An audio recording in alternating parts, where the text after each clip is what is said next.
The Oaklands Hunt Club was the venue for the Melbourne Showjumping Club for an 11-day training school for 30 horses and riders from Victoria. The first phase of the final day's training was the dressage, and Mr. Leo Breezebrook gives some individual instructions to the riders as they complete a sitting trot and then go into a canter on the near leg. All the training is to inspire confidence in both horse and rider, and with intensive coaching by such accomplished horsemen as Leo Breezebrook, this is proving most successful.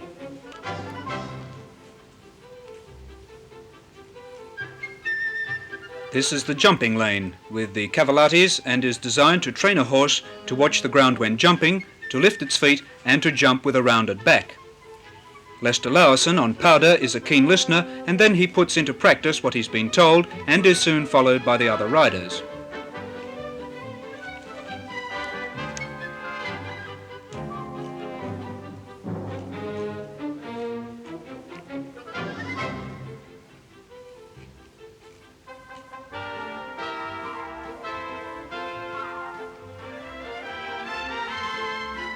The first stage of the course over the cavalates is done at a trot and then at a canter over the higher obstacles.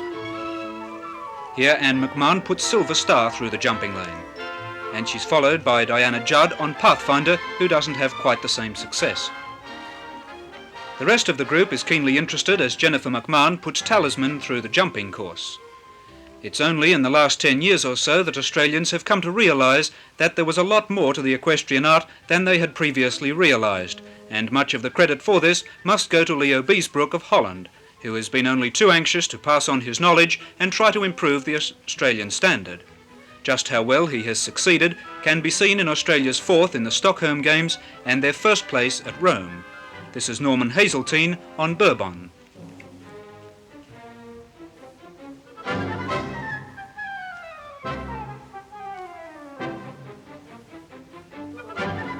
Lester Lowerson puts powder over the combination jump.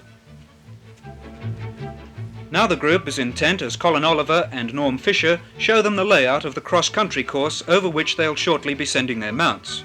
This is one of the most testing parts of the training, and a close attention is a must.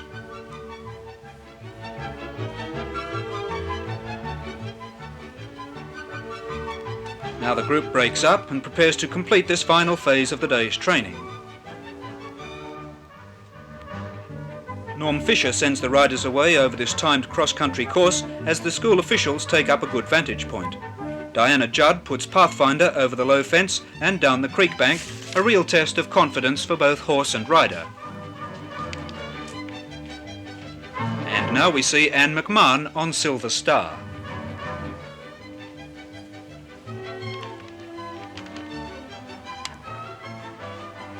Norman Hazeltine puts Bourbon out of the gorge with a run up the giant steps, which are about 3 feet 6 inches high.